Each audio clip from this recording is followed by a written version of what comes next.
The Imperium of Man in Frank Herbert's Dune universe is incomprehensibly vast, an expanse that reaches the very fringes of possibility at the edge of discovered space. Within, countless planets harbor innumerable lives whose fortunes rise and fall with the ebb of time.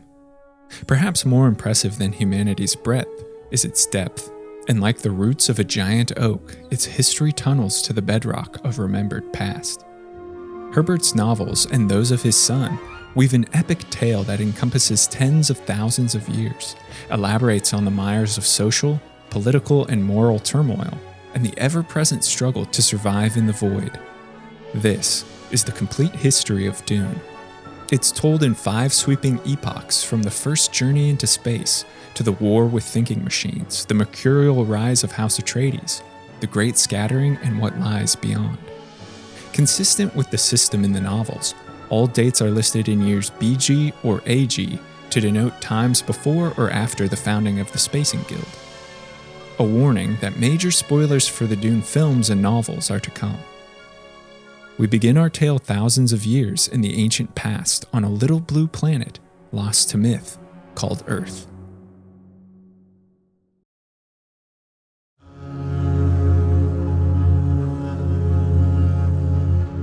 The first epoch of human events follows the great promise of enlightenment as mankind first dominates its realm, then looks towards the heavens for ever larger conquests. The Earth of Dune, also known as Terra and Old Earth, had a history vastly different from our own.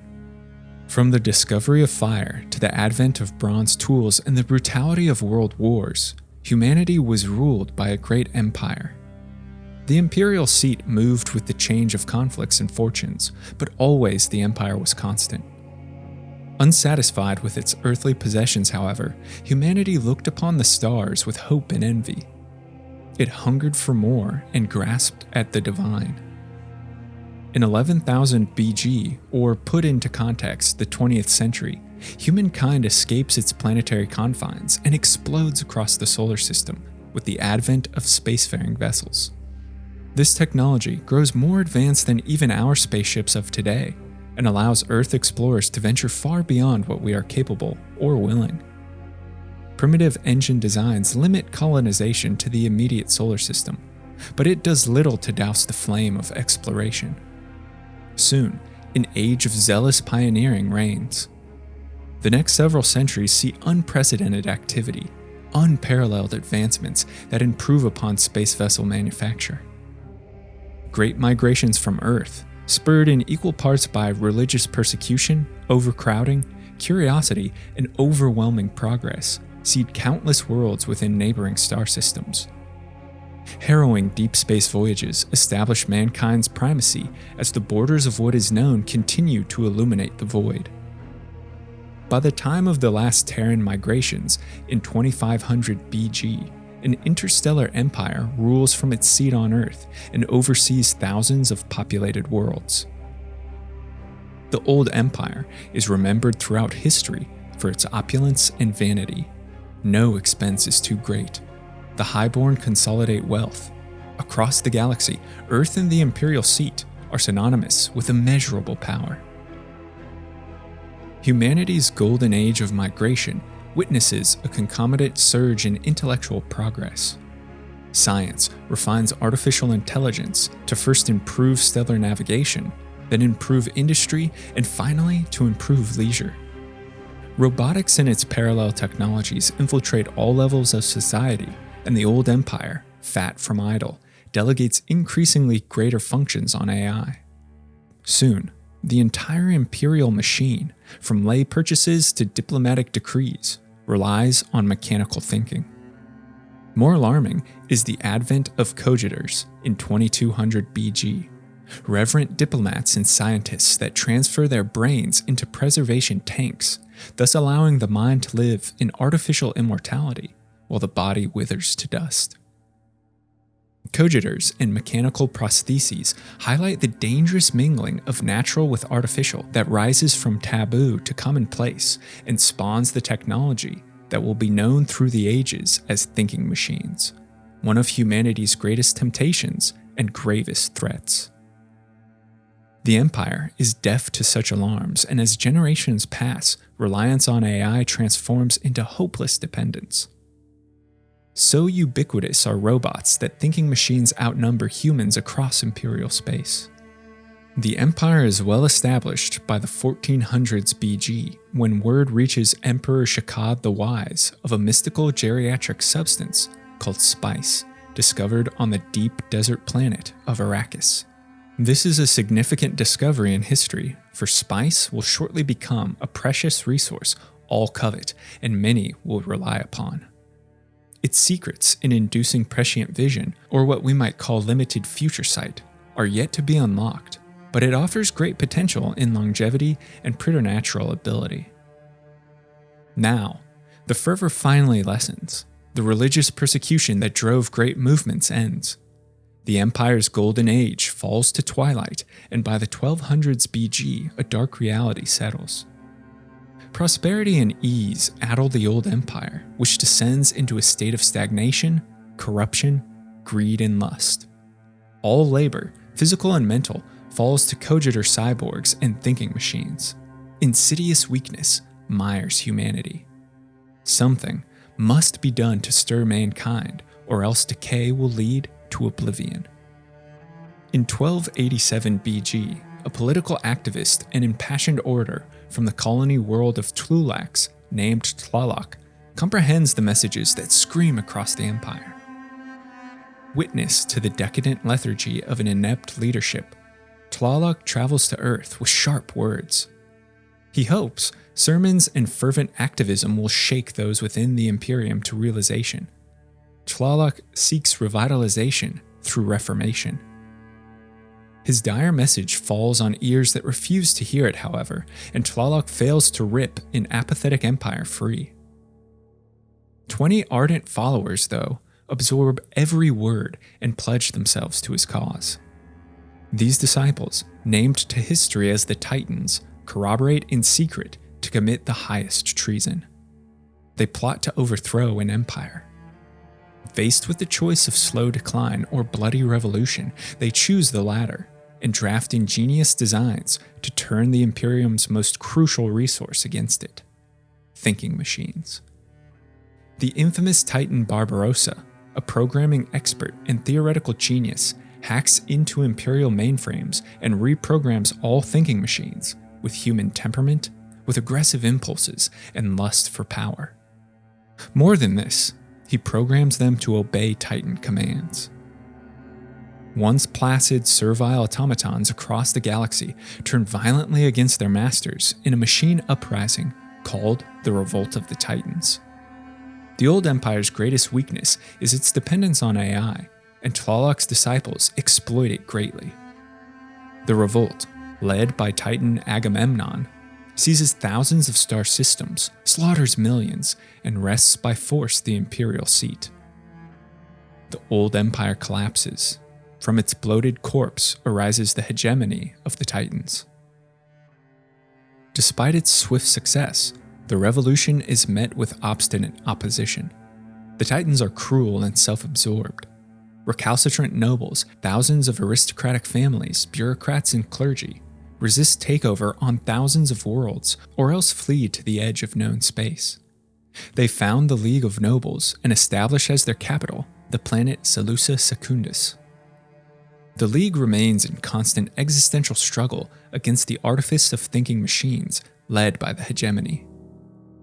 The period of autocratic rule in the ashes of the Empire's collapse is known as the Time of Titans, which lasts roughly for a century. It's a time marked by tumult and a ghastly spiral that approaches machine dominance. Cogitors accrue greater influence, metal replaces flesh, and AI calculation improves greatly. The Titans, shocked at life's fragility with the death of their leader Tlaloc just 7 years into their reign, leave humanity behind and entwine organic with inorganic. They transfer their minds, their souls, their very essence into a robotic simulacrum, resulting in the creation of the Psymech. Psymechs are thinking machines of immense power, controlled by a legacy human brain held within their metal carapace. All 20 Titans transcend humanity, defeat time, and achieve deathlessness. But this new form engenders detachment from human emotion or morality. They believe creations of steel superior to those of bone. The Titans see themselves as standing above the irrational chaos that dominates the human species, and rename their subordinate race Hrethgir. Under Titan rule, a social shift towards thinking machines grows ever apparent. The Hrethgir, largely slaves or second-class citizens, are exploited on all worlds within the hegemony. But suffering leads to open rebellion against their overlords in 1192 BG.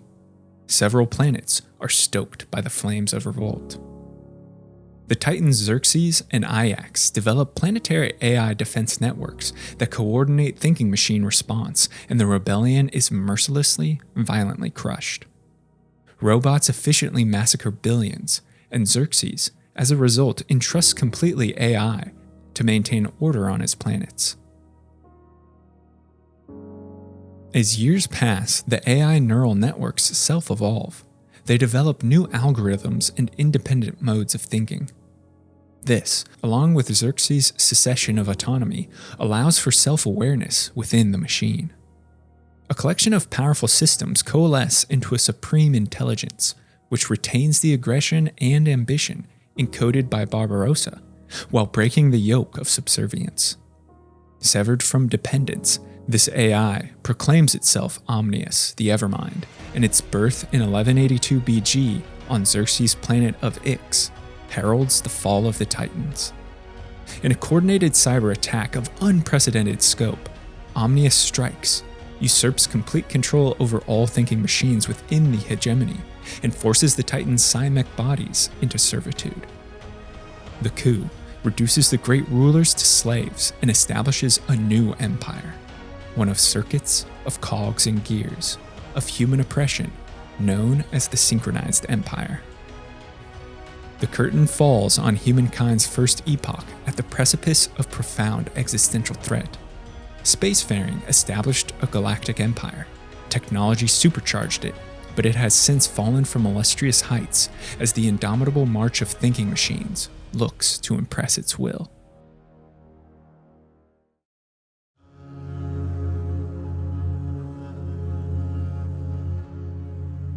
The second epoch is marred by foreboding and grim struggle as humankind was seduced by technology's temptation. It begins on the eve of war. Omnius, now in control of great resources and machine power, reduces the old civilizations to ash. An empire of steel worlds reigns across space. The Evermind now seeks to dominate the Hrethgir that remain free beyond his synchronized empire. An interminable, brutal war of attrition against the League of Nobles is launched, which lasts a millennium, at times burning white-hot, at times cooling to a simmer, but always present and always stoking human fears of extinction. These centuries witness increased divisiveness between flesh and metal. What had once been a symbiosis is now starkly partisan. The machine worlds within the synchronized empire brutalize humans, reduce most to slavery, while indoctrinating the rest to complete acquiescence as machine-worshipping trustees. The ranks of trustees are loyal extensions of Omnius's will, the greatest heretics to the human race in League eyes. The free worlds of the League, in contrast, deprogram AI, melt thinking machines down into weapons of war, and so takes root a deep mistrust of technology that borders on fanatical. Conditions between conflicting parties achieve a dynamic parity as Omnius's attacks are equaled by League counterstrikes. But it's apparent that war between men and machines can end only with the complete eradication of one. As sentiment for Hrethgir reaches untenable levels of animosity within the synchronized empire, a human voice booms above the noise. A priest and preacher on the machine-dominated world of Earth named Iblis Ginjo rouses the slave population with impassioned rails against Omnius. Originally a trustee of machines, Ginjo is disillusioned by the plight of fellow humans and breaks from his old ways to preach action. anti-machine fervor roils through Earth's Hrethgear, which is exacerbated in 201 BG.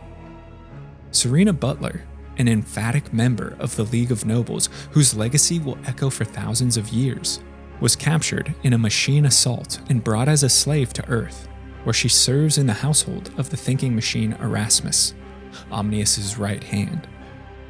Butler, who had been pregnant at the time of her capture, delivers a son whom she names Mannion. She acts as a source of discourse and enlightenment into the minds of humans for Erasmus, who is greatly interested in such topics, believing that all humans, regardless of sworn allegiance or indoctrination, could be turned against their thinking machine masters, given the proper circumstances. To prove his theory, and spurred by perhaps his own unease and jealousy of her affection towards her child, Erasmus kills cruelly the infant Mannion and sterilizes Serena. Broken in spirit and enraged, Butler lashes out and destroys an attending robot. This act of resistance inspires many Hrethgear slaves. The innocent Mannion Butler becomes a martyr and rallying cry, and Serena's violence spurs open revolt. Aggression is harnessed and channeled by Ginjo, who calls on all Hrethgear to rise up in Mannion's name. Rebellion consumes the planet, but is ultimately suppressed with the slaughter of every last human, but not before Serena, Ginjo, and others escape to leak space. This is an atrocity the level of which cannot be countenanced nor go unpunished. The news stokes a surge of anti-machine sentiment within the League of Nobles as has never been seen. A fanatical movement spreads that sees AI as anathema to human existence and believes its complete eradication to be work of the devout and holy. This crusade, using Serena Butler as their figurehead and her child Mannion as the first divine martyr, adopts the name Butlerian Jihad and launches the League into frenzied attacks against Omnius in 200 BG. The Jihad is an inflection point in human history which leaves an indelible mark on the psyche of the species as deep religion and profound dread of thinking machines are married, birthing a movement not easily forgotten. The Butlerian Jihad signifies the beginning of the end in the war with thinking machines. As conflict reaches a fever pitch, technological breakthroughs escalate its destructive potential. Brilliant minds unlock for the League devastating atomics, weapons capable of vaporizing entire planets, as well as shielding devices to protect starships in battle, and the first primitive space-folding engines that open instantaneous travel across charted space. All of these technologies will continue to shape human conduct for thousands of years. With such destruction, the League and jihadists retaliate in the Battle of Earth. Atomics render the surface to slag, destroy all machines present, and obliterate the ancient home of humanity. Grave is the symbolism that's implied, the loss of cultural identity, the severed ties to the old ways, a freedom to reforge what it means to be human. Following the conflict of Earth, battles for star systems grow more frequent. Omnius secures a world only to have the League destroy another. Thinking machines unleash deadly viruses and contagions to wither human flesh. But after a coordinated atomic strike against many synchronized worlds, the army of the Jihad, as it is now called, isolates and traps Omnius Prime on the planet Corrin. The conclusive battle in the war erupts in the space surrounding the planet in 88 BG as all forces consolidate in the Battle of Corrin. Empowered by their advancements, the League of Nobles pierces machine defenses and lands a killing blow on the Omnius mainframe, eradicating the Evermind from machine networks and rendering all thinking machines inert. After 1,000 years of AI tyranny, humanity liberates itself from technology. The League declares victory and incorporates the synchronized worlds once more into a single, unified empire. The House of Butler, crucial in the war effort and famous for its martyrs, adopts the name Corrino to commemorate victory and in the aftermath ascends to the newly established imperial seat. This marks the founding of a dynasty that will go on to rule for 10,000 years. Though humanity triumphs over Omnius, the Battle of Corrino and the war's fallout ripple throughout time and cascade with significance. Anti-machine resentment lingers as remnants of the Butlerian Jihad and zealous cultists, fearful of AI's return, scour from humankind all artifice stained by thinking machines. This not only sets the species technologically back thousands of years, but also destroys stores of humanity's ancient history. A dark age of ignorance and superstition slowly descends upon an empire that regresses towards neo-feudalism. The League of Nobles is disbanded. Its spiritual successor, the Landsraad League, establishes a hierarchy of houses great and minor. Thus begins a period of uncertainty and instability for the nascent empire, which must, for the first time in millennia, rely on itself rather than machines. To help administer, deliberate, and shepherd humanity, the Mentat schools and Bene Gesserit order are founded. Mentats are trained as human supercomputers meant to replace the computational power required of machines. The Bene Gesserit are descendants from sorceresses of the planet Rosak and possessed superhuman abilities, due in large part to genetic manipulation and artificial selection. Their codices of human genomes and bloodlines are paramount in the Sisterhood's purpose: survival and evolution of the human species. At this time, in an attempt to unite disparate peoples under rule of one emperor, a single religion is adopted, and its written work, the Orange Catholic Bible, is penned. The Bible's supreme commandments echo with Butlerian Jihad sentiment. Thou shalt not disfigure the soul, and thou shalt not make a machine in the likeness of a human mind. Most significantly, the war's aftermath sees the foundation of the Spacing Guild. This political and commercial entity, hoarding the secrets of safely navigating spacefolds through use of limited future sight, offered by ingestion of Arrakis' spice melange, quickly establishes for itself a monopoly on all safe interstellar travel. In the year 1 AG, it ushers in a welcomed era of relative stability from the ashes of volatility. The Guild peace, as it's known, lasts far into the future. The second epoch of human history reaches twilight in the shadow of turmoil. Mankind had been imprisoned by technology. It suffered the horrors of machine dominance, the scars of which remain following bloody liberation. A new empire, a new social order rises to assert control in uncertain times. It looks with hope to the future while destroying its dark past.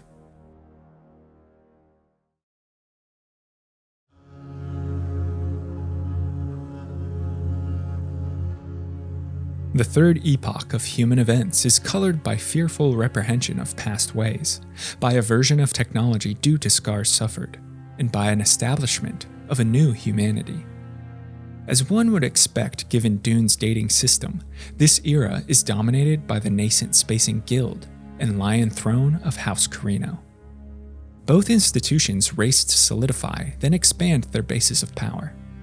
The new imperial seat finds itself impotent in the first years of its reign, embroiled in civil war between the fanatical Butlerian movement, whose flames still flicker, the wealthy magnate corporation Venki Enterprises, and the Lion Throne.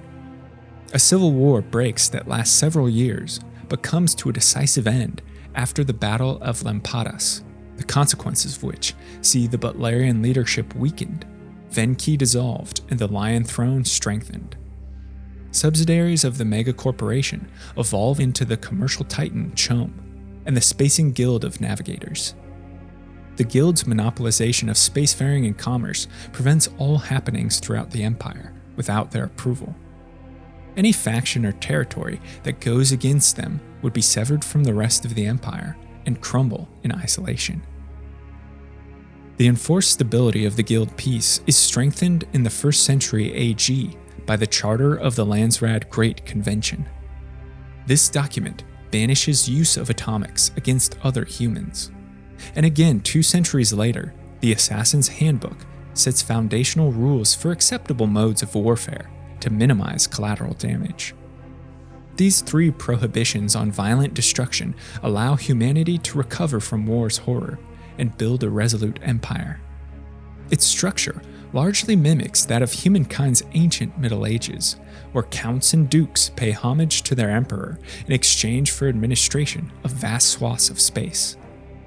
Soldiers are armed with blades once more, as shielding technology renders laser guns perilously destructive, and the prohibition of atomic weapons directs conflict once more to pitched battles of mustered legions. During this period, the Bene Gesserit work in secret through dubious breeding programs intent on elevating the human race and birthing their chosen one, the Kwisatz Haderach, the one who can be many places at once. The Kwisatz Project consumes sisterhood focus for thousands of years, and the Order slowly works to gather notoriety, influence, and power by infiltrating all levels of imperial politics and manipulating from the shadows. A socio-political tripod emerges that balances the empire for thousands of years between the forces of House Corrino and their legions of deadly imperial Sardaukar warriors, the great houses of the Landsraad, and the navigators of the Spacing Guild. The spice on planet Arrakis, crucial to navigation and therefore all else, transforms this backwater world into the Empire's most valued fief. Houses Great and Minor engage in assassination and intrigue to seize greater holdings within Chom and to secure imperial lands from the Lion Throne. It becomes a time of posturing, of covert strikes against rivals, and ingratiation for imperial largesse. The Empire's cultural and societal workings now become firmly established. It's an empire of corruption and dark ambition, an empire of technological and governmental stagnation, an empire of stable predictability. This all is threatened, however, around 10,000 AG, after countless centuries of House Corrino rule. Several worlds balk at the actions of their emperors, and revolts arise across the galaxies. The venerable House Atreides, an old family whose legacy goes back to the legendary days of war with thinking machines, dispatches its armies as a show of loyalty to assist Imperial Sardaukar in crushing rebellions. The Emperor Elrond IX, emboldened by his victory, seeks out another enemy of House Corrino, the Spacing Guild and their damnable monopoly on travel.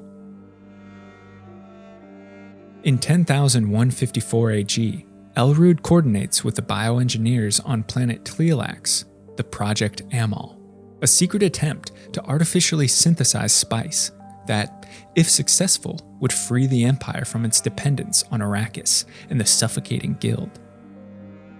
Though Elrond is poisoned by his ambitious, pragmatic son Shaddam IV, the new Emperor continues his father's vision and instigates the Great Spice War in 10,175 AG. In tandem with Project Amal, the war is a ploy meant to destroy or capture all major spice stores in the Empire, a masterful maneuver to increase demand for Amal's synthetic spice and eliminate houses that threaten Shaddam. The war ends disastrously for House Corrino, though, as Project Amal fails to produce spice alternatives, and many House Spice stores go undiminished. The Emperor retreats in disgrace as the Guild monopoly continues. The following years set the backdrop of the original Dune storyline. House Harkonnen and House Atreides, rivals for millennia, are constantly at each other's throats. Shaddam, fearful of Duke Leto's influence within the Landsraad, plots with Baron Vladimir Harkonnen to destroy the line of Atreides. Meanwhile, the Bene Gesserit breeding program produces in the Duke's young son Paul Atreides the promise of the Kwisatz Haderach. Great forces stir within the Empire, a powder keg of violent potential that explodes in 10,191 AG with the Desert War of Arrakis, the events of which are expounded in depth in Dune, so will only be discussed in brief. Dominoes fall as House Atreides, who have taken ownership of the Arrakis fief, are betrayed by the Emperor. Shaddam sees in Leto the greatest threat to his rule, and so works to terminate his house. Sardaukar and Harkonnen forces invade Arrakis and eradicate the Atreides, but not before Paul and his Bene Gesserit mother, the Lady Jessica, escape into the desert, where they are captured and accepted by Fremen, the local population of Arrakis. Paul, fashioned as the Fremen messianic figure by centuries of Bene Gesserit socio-religious manipulation, adopts the name Muad'Dib and rallies all tribes to his cause, to liberate Arrakis from the treacherous Harkonnens and even from the Empire. As the purported Kwisatz Haderach, Paul is possessed of innate superhuman skill, activated and amplified when he ingests the spice melange. Paul has the power of the Oracle. He seems able to pierce the veil of time and space, and if not read the future, shape it to his whims. The superior fighting skill of the desert folk, combined with Paul's supernatural abilities, secure Atreides' victory on Arrakis. The Desert War ends, as does the rule of House Corrino and our third epoch, in the year 10193 HE. Paul exiles Shaddam and accedes to the throne. His control of Arrakis' spice cows the Spacing Guild into acquiescence, and Paul stands at the summit of glory in command of the greatest military force the Empire has known in eons. This era closes with one great house fallen and another arisen. Gone are the days of the Corrino Empire. Long will be the days of the Atreides Empire.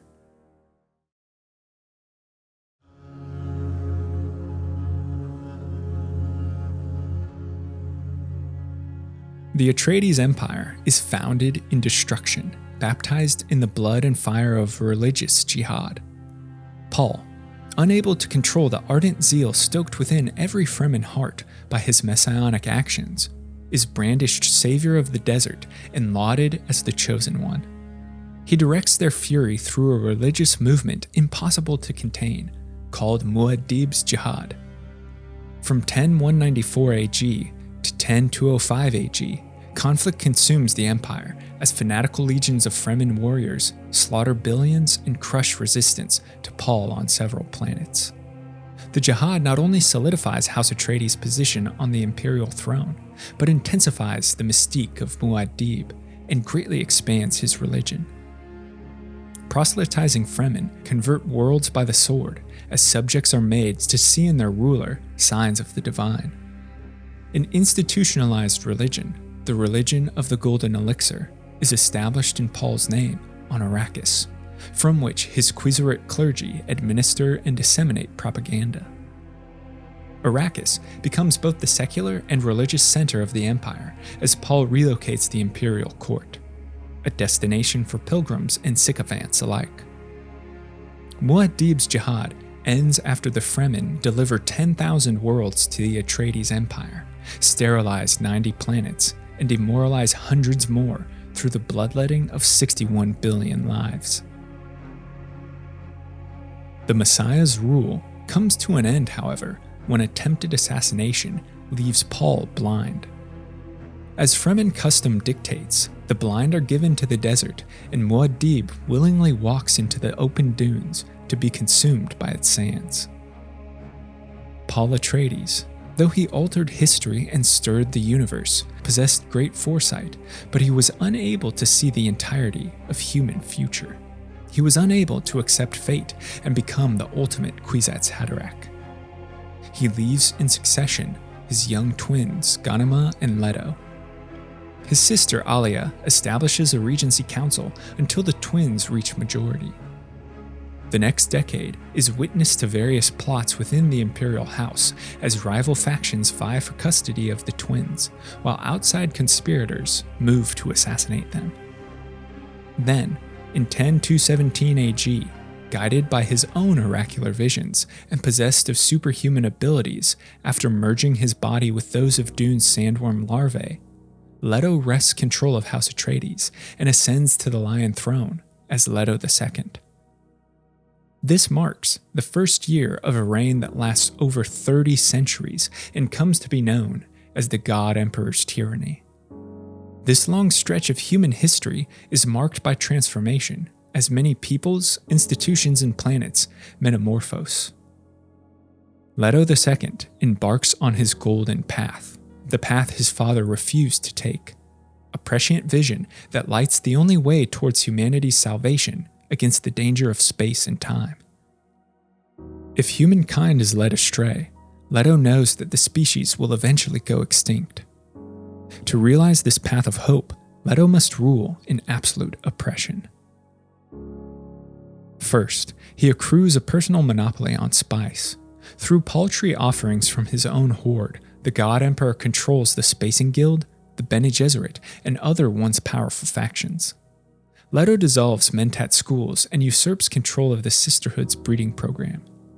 He establishes an all-female and unquestioningly obedient military known as the Fish Speakers to enact his will. Such forced stability and tyranny leads to a time of calm known as Leto's Peace, as all cower before their omnipotent emperor. Leto himself undergoes physical transformation as his body begins the long process of metamorphosis.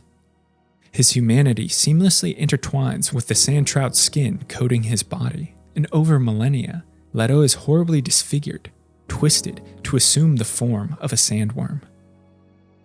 Though it grants great power and longevity, the transformation destroys what little humanity remains in Leto. As for the planet Arrakis, it too undergoes a transformative terraforming at Leto's behest. Thousands of years of climate manipulation turn the drab oranges and browns of desiccated sands into vibrant blues and greens of lush verdure. No longer a harsh, unforgiving planet, Arrakis becomes paradise. As a result, sandworms die out and no new spice can be harvested, further increasing pressure and dependence on the God Emperor's auspices. The desert dies out, so too do its Fremen. The once fierce folk that spread religious jihad in days long forgotten have lost their lifeblood, lost connection to their fundamental roots. Fremen ways and warriors mutate, if not cease entirely. A dismal mockery of their existence is preserved by Leto II as museum Fremen who are held on exhibition for entertainment and education. These soft people mindlessly mime ancestral customs. It's not just the Fremen that Leto suffocates with his tyranny. So too are the ancient orders threatened by extinction from the God Emperor's control of spice. The Spacing Guild is in constant fear of losing their trickle of necessary melange to maintain space lanes. The bioengineers of planet Tleilax and machine fabricators of the planet Ix are similarly tied to a short leash, while Mentats are openly attacked.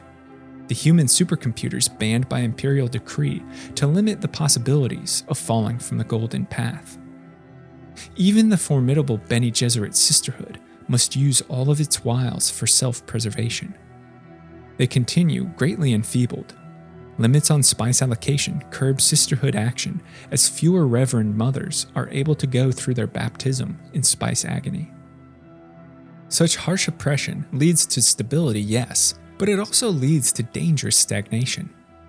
Enlightenment gives way to ignorance, and knowledge is hoarded by few, forgotten by most. Socio-cultural mingling is severed by travel bans. History is greatly altered as the God Emperor imposes his presence on all hearts and minds. Not all is regression. Nearly 3,000 years into his reign, and under Leto's silent approval, Ix begins manufacture of machines and technology against ancient Butlerian proscriptions. In 13,000 AG, Ixians invent a device invisible to prescient vision or future sight, called a no chamber. They also design hoverlifts, recording devices, and other technologies under Leto's beneficence. For 3,500 years, the God Emperor guides humanity along his golden path, taking cruel and misunderstood action, always with the intent of preserving the species. Leto knows, however, that his own time must come to an end, and in 13725 AG, his intricate web of designs all fall into alignment. Through his breeding program, Leto successfully creates a gene that, like the no chamber, hides an individual from oracular vision, essentially frees humanity from the prison of time. A descendant of Paul and the God Emperor himself is born as Siona Atreides, and with assistance from an artificially created Ghola of renowned swordsmaster Duncan Idaho, assassinates the God Emperor. As Leto's body withers, the sand trout living as symbiotes on his skin swarm free and spread across Arrakis. They in time return the planet to dust and spice. The binding shackles of Leto's peace crumble. His empire collapses as millions of systems look to the stars with hopeful promise following millennia of the cruelest tyranny. None but Leto realize his death is imperative to the Golden Path. The fourth epoch casts its twilight on a ruined Atreides Empire. An age of transformation gives way to one of resurgence as humanity looks to restore its ancient identity, to revive forgotten ways and rediscover hidden knowledge. Our final epoch is one of brilliant potential and increasing danger for a species that now finds itself leaderless and wayward.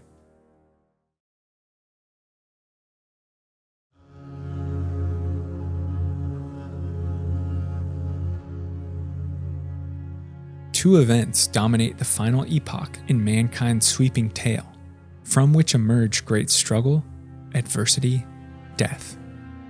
The first is known as the Scattering, an age of unparalleled expansion and exploration as humanity breaks from the God Emperor's prison. Leto's death and subsequent dissolution of his empire sends shockwaves through all known space that roil into violent upheaval and political instability. The famine times of the 14,000s AG immediately follow. It's marked by scarcity and uncertainty, as the fragile Imperium implodes without the God Emperor to support it. Riots, slaughter, plundering of resources abound, as want drives anarchy. Fear reigns. Invention of navigating machines and synthetic spice in 14500 AG break the pandemonium, as well as the bottlenecks inherent to spacefaring. These discoveries empower mankind to the universe's farthest reaches, and a mass exodus from the old empire commences. For centuries, optimistic colonizers dive into the unknown in pursuit of opportunity and lose entirely contact with the old empire. A great silence permeates the void as a largely depopulated Imperium licks its wounds. Finally, after nearly 7 centuries, descendants from the Scattering return and re-establish contact in 15200 AG. These lost ones flee a dangerous foe known only as the outside enemy. Generations of isolation yield divergent evolution, and the lost ones represent culture, society distinct from their ancestors. Their arrival leads to massive tumult as lost ones clash violently with the forces of the old empire. Sisters of the Bene Gesserit that were part of the Scattering return as honored matres, a fanatical sect that use sexual manipulation to infiltrate and dominate others. A decade-long conflict consumes humanity as lost ones, led by the honored matres, attempt to eradicate the forces of the old empire, led by the Bene Gesserit in the War of the Sisterhoods. Thousands of planets are obliterated, including the spice world of Arrakis, now known simply as Rakis. Billions perish. The matres are unstoppable, even to the great Bene Gesserit. The war ultimately concludes when the position of leadership in both orders is united in one individual. As consequence, a new sisterhood is founded in 15240 AG to redress differences and restitute war's destruction. But just as the Empire stabilizes from the Scattering, humanity faces utter extinction in this epoch's ultimate event, Krazilec, the Typhoon struggle, the battle at the end of the universe. Many religions, many civilizations have given myriad names to this event throughout history, but it finally materializes in 15264 AG. The outside enemy that pursues the lost ones is discovered to be an ancient force, the nightmare from mankind's past.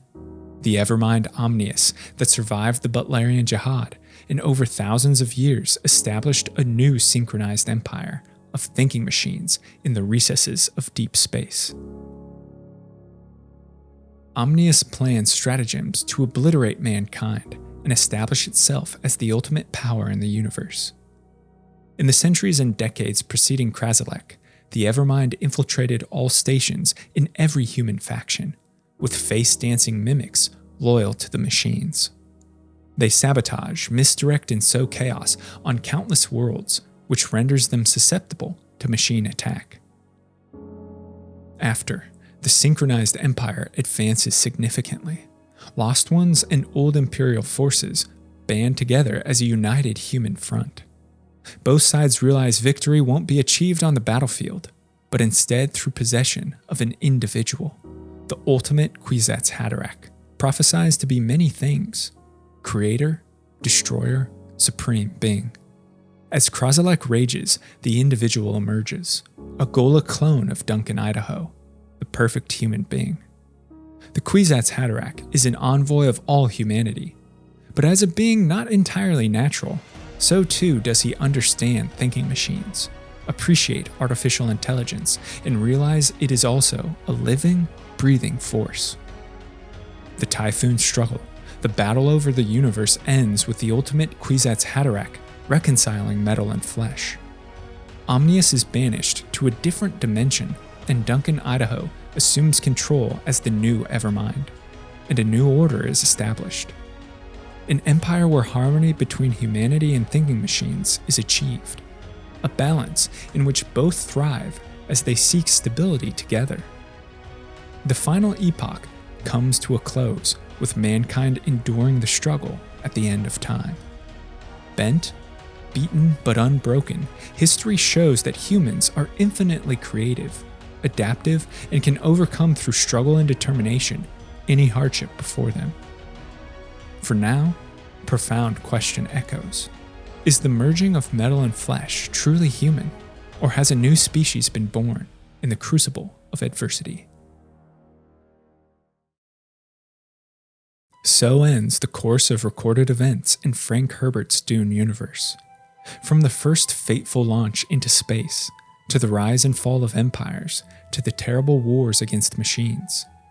Trillions of lives are lost, fortunes made and fates carved. Humanity's journey through time is a sweeping epic that lays bare the quintessence of the species, what truly makes us human. Thanks so much for watching and listening to this video on the complete timeline of Dune. Let me know your thoughts on the thinking machines, the golden path, and the fate of humanity, as well as your own insights and suggestions for future videos in the comments below. And if you're a fan of lore and storytelling, be sure to subscribe to the channel.